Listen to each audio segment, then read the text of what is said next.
আমরা দাবি জানিয়েছি। আপনারা জানেন বিএনসিসি প্রতিটি ক্যাম্পাসে খুবই সুসংগঠিত একটা ফোর্স। যখন ছাত্র সংসদ নির্বাচনগুলো হচ্ছিল তখন এই বিএনসিসির যারা সদস্য ছিল তারা খুবই প্রফেশনাল আচরণ করেছে এবং প্রতিটি কেন্দ্রে তারা প্রত্যেকের যে হচ্ছে ওয়াচডগের ভূমিকা পালন করে সেই ভূমিকা আমরা দেখতে পেয়েছি।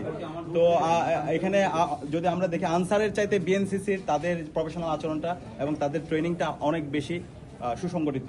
তো সেই জায়গা থেকে বলেছে ইতিমধ্যে যে বিএনসিসির কে বাতিল করা হয়েছে সেটা যেন আবার নতুনভাবে হচ্ছে সিদ্ধান্তটা পরিবর্তন করা হয় এবং এটা ছাত্র জনতার পক্ষ থেকে এই দাবিটা আমরা জানিয়েছি।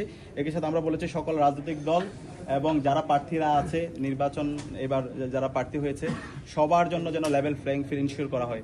আমরা দেখতে পাচ্ছি বিভিন্ন জায়গায় প্রার্থীদের উপর হুমকি দেওয়া হচ্ছে, হামলা হচ্ছে, বিশেষ করে নারীদের উপর বিভিন্ন ধরনের হামলা হচ্ছে। তো এই হামলা বন্ধ করার জন্য এবং সকল প্রার্থীদের জন্য একটা লেভেল প্লেইং ফিল্ড এনশিওর করার মাধ্যমে আমরা যেন একটা অবাধ, সুষ্ঠু এবং নিরপেক্ষ নির্বাচন জাতিকে দিতে পারি এবং সবাই যেন উৎসবমুখর পরিবেশে নির্বাচনে আসে, সেজন্য আমরা তাদেরকে বলেছি দায়িত্বশীল আচরণ করার জন্য।